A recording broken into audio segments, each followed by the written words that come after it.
रेषांची जादू. इयत्ता तिसरी, विषय मराठी, धडा क्रमांक 10. लेखिका रमा हर्डीकर सखदेव. जुईला रागच आला. काही केल्या जुईच्या मनासारखं चित्र होतच नव्हतं. तिने खोडरबर घेतलं आणि सगळ्या रेषा खोडून टाकल्या. पुन्हा चित्र काढलं आणि पुन्हा खोडलं. शेवटी तिला रागच आला. मग तिने खडू घेतले आणि सरळ अख्खा कागद रंगवून टाकला.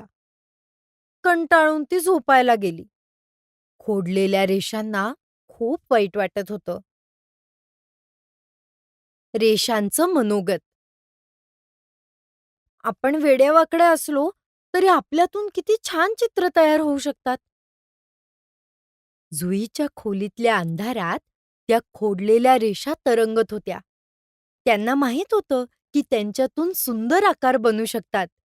लंबगोल, षटकोन, बदाम, पानं, फुलं, जिलेबी, थेंब, चंद्रकोर, चांदणी, जाड रेषा, नागमोडी रेषा सगळ्यांमध्ये जादू होती. रेषांची जादू सुरू झाली. टेबलावरच्या रंगवलेल्या कागदावर एक रेष हळूच पसरली. मग दुसरी आली, तिसरी आली. ढग. काहींनी ढगांचे आकार बनवले. सूर्य. एक रेष गोल झाली आणि आकाशात सूर्य म्हणून जाऊन बसली. डोंगर. त्रिकोणी आकारांनी डोंगर बनवले. स्वप्नातील सुंदर चित्र. रात्री रेषांनी मिळून एक अद्भुत चित्र तयार केलं. नदी व मासे. नागमोडी रेषांची झुळझुळ नदी झाली. नदीत मासे आले, काठावर गवत आलं. फुलं व फुलपाखरं. फुलं उमलली, फुलांवर फुलपाखरं आणि चतुर उडायला लागले. झाडं व घरं. पानांनी झाड बनलं. त्रिकोण, चौकोन, आयत यांनी छोटी छोटी घरं तयार झाली. सकाळची जादू. सकाळी उठून जुईनं बघितलं तर काय? कागदावर सुंदर चित्र होतं. तिला खूप आश्चर्य वाटलं.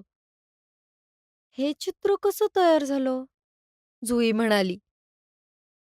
आम्ही खोडलेल्या रेषांची चित्र आहोत. तू सारखी खोडत असतेस म्हणून आम्हाला किती वाईट वाटतं. रेषा म्हणाल्या. जुई म्हणाली, अरे रे, चुकलंच माझं. मग तिने खोडरबर बाजूला ठेवलं आणि उत्साहात ती नवीन चित्र काढायला बसली. नवीन शब्द शिकूया. अख्खा म्हणजे संपूर्ण.